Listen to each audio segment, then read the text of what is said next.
రేపు శుక్రవారం big Friday కానుంది. పలు కీలక అంశాల విషయంలో శుక్రవారమే క్లారిటీ రానుంది. రేపు సార్వత్రిక ఎన్నికలు, వివిధ రాష్ట్రాల అసెంబ్లీ ఎన్నికల స్కెడ్యూల్ విడుదలయ్యే అవకాశం ఉంది. సేమ్ టైం ఎన్నికల కమిషనర్ల నియామకం పైన రేపు సుప్రీంకోర్టులో విచారణ జరగనుంది. అలాగే శుక్రవారం రోజు ఎలక్టోరల్ బాండ్ల వివరాలు బహిర్గతం చేయనుంది కేంద్ర ఎన్నికల సంఘం. బీఆర్ఎస్ ఎమ్మెల్యే కవిత లిక్కర్ కేసు విచారణకు రానుంది. మరోవైపు రేపు కాంగ్రెస్ కేంద్ర ఎన్నికల కమిటీ సమావేశం జరగనుంది. తెలంగాణ కాంగ్రెస్ అభ్యర్థుల ప్రకటనతో పాటు కాంగ్రెస్ లోకి చేరికలు ఉండే అవకాశం ఉంది.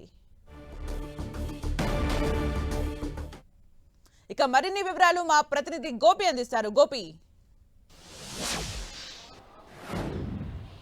ఎస్ రేపు శుక్రవారం బిగ్ ఫ్రైడేగా మనం చెప్పాలి. దేశ రాజకీయ అంశాలకు సంబంధించి, తెలంగాణకు సంబంధించిన కీలక అంశాలకు సంబంధించి రేపు ముఖ్యంగా ప్రజల ముందుకు కొన్ని కీలక నిర్ణయాలు రాబోతున్నాయి.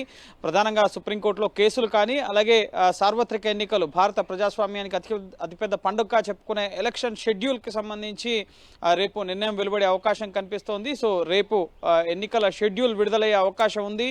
ఇప్పటికే ఎన్నికల కమిషనర్లను కూడా ఇటు ప్రధాని మోడీ అలాగే ప్రతిపక్ష నేత హోంమంత్రి నేతృత్వంలోని ప్యానెల్ ఫైనల్ చేయడం జరిగింది. ఇద్దరు కమిషనర్లని రాష్ట్రపతి ఆమోదంతో వారి నియామకం ఖరారు కాబోతోంది. దీంతో ముగ్గురు కమిషనర్ల నేతృత్వంలోనే రేపు షెడ్యూల్ విడుదలయ్యే అవకాశం కనిపిస్తోంది. ఇప్పటికే 2019లో మార్చి 10వ తేదీనే ఎన్నికల షెడ్యూల్ విడుదలైంది. కానీ ఈసారి 5 రోజుల ఆలస్యమైంది ఇప్పటికే.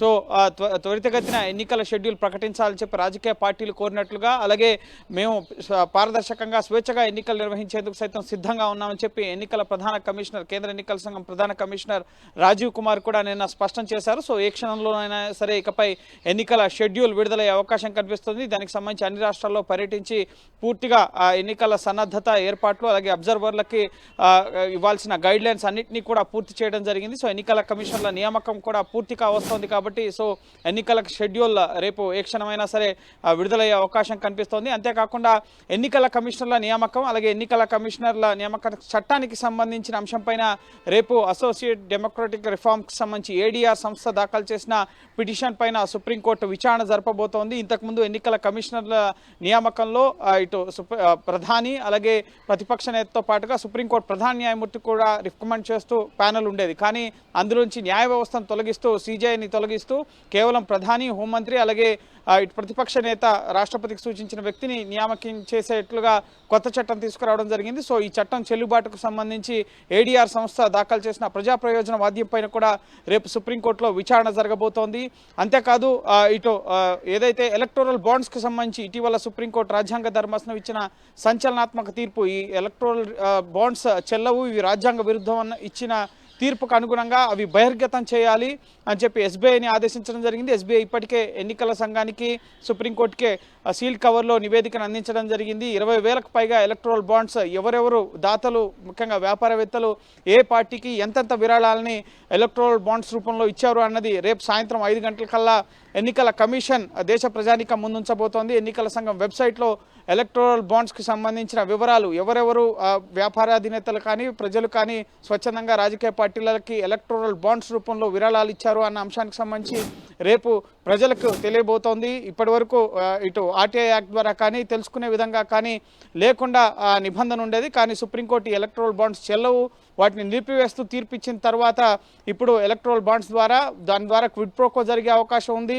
వ్యాపారస్తులకు అనుకూలంగా ప్రభుత్వం నిర్ణయం తీసుకునే అవకాశం ఉంది. ఇది ఎవరికి కూడా తెలియదు. సో ఖచ్చితంగా బ్లాక్ మనీని కట్టడి చేయడానికి ఇది ఒక మార్గం కాదు. ఖచ్చితంగా ఎవరెవరు ఎంతెంత విరాళాలు ఇచ్చారో ప్రజలకు తెలియాలి అని చెప్పి సుప్రీంకోర్టు గత ఫిబ్రవరి 15న సంచలనాత్మక తీర్పు ఇవ్వడం జరిగింది. సో ఆ తీర్పు అనుసారంగా రేపు ఎలక్టోరల్ బాండ్స్ వివరాలకు సంబంధించిన విషయాలన్నీ కూడా బహిర్గతం కాబోతున్నాయి. అంతేకాకుండా తెలంగాణకు సంబంధించి ప్రధానంగా బీఆర్ఎస్ ఎమ్మెల్సీ కవిత లిక్కర్ కేసులో ఈడీ నోటీసులకు సంబంధించి గతేడాది మార్చి 14న ఆవిడ సుప్రీంకోర్టును ఆశ్రయించడం జరిగింది. సో ఏడాది కాలం పూర్తిగా వస్తుంది ఆవిడ పిటిషన్ వేసి. సో ఈ పిటిషన్ పైన రేపు జస్టిస్ బేలాయం త్రివేది ధర్మాసనం విచారణ జరపబోతోంది. కోర్టు నెంబర్ 15లో ఐటమ్ నెంబర్ 34గా ఈ కేసు విచారణ రాబోతోంది.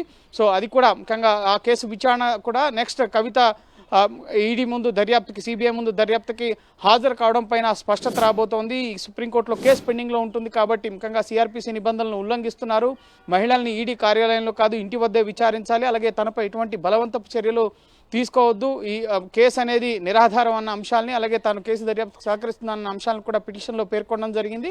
సో కవిత లిక్కర్ కేసులో, మనీ లాండరింగ్ కేసులో 100 కోట్ల ముడుపులు ఆమ్ ఆద్మీ పార్టీకి చెల్లించారన్న ఆ కేసుకు సంబంధించి దర్యాప్తులో భాగంగా ఆరోపణలు ఎదుర్కొంటున్నారు. సో ఆ కేసుకు సంబంధించి కవిత దాఖలు చేసిన పిటిషన్ పైన కూడా రేపు సుప్రీంకోర్టులో విచారణ జరగబోతోంది. అంతేకాదు రేపు మరొక కీలక అంశం, కాంగ్రెస్ కేంద్ర ఎన్నికల కమిటీ సమావేశం జరగబోతోంది. లోక్సభ అభ్యర్థుల ఎంపికకు సంబంధించి 3వ జాబితా పైన కసరత్తు చేయబోతున్నారు. తెలంగాణ కాంగ్రెస్ లోక్సభ అభ్యర్థులకు సంబంధించి ఇప్పటివరకు 4 అభ్యర్థుల్ని కాంగ్రెస్ పార్టీ ప్రకటించడం జరిగింది. సో మిగతా 13 స్థానాలకు సంబంధించిన అభ్యర్థుల ఎంపిక పైన ఇప్పటికే రాష్ట్ర నాయకత్వం, ఎమ్మెల్యేలతో ఇటు రేవంత్ రెడ్డి అలాగే బట్టి వీరంతా కూడా సమావేశం అయ్యారు. నిన్న అభిప్రాయాలు తీసుకున్నారు. ఎవరిని అభ్యర్థిగా నిలబెట్టాలి, వారి వారి జిల్లా పరిధిలో, కాన్స్టిట్యున్సీస్ పరిధిలో అన్న అంశాలకు సంబంధించి అభిప్రాయ సేకరణ జరిగింది. సో వాటికి సంబంధించి రేపు కాంగ్రెస్ కేంద్ర ఎన్నికల కమిటీ సమావేశం కూడా జరగబోతోంది. సో అనంతరం ముఖ్యంగా చాలామంది నేతల్ని కూడా బీఆర్ఎస్ అలాగే బీజేపీలో అసంతృప్తులుగా ఉన్న వాళ్ళని రేవంత్ రెడ్డి కలుస్తున్నారు. సో చాలామంది జితేందర్ రెడ్డి కానీ అలాగే రంజిత్ రెడ్డి పేరు వినిపిస్తోంది. సో చాలామంది నేతలు కాంగ్రెస్లో చేరే అవకాశం కూడా కనిపిస్తోంది. సీఎంతో పాటు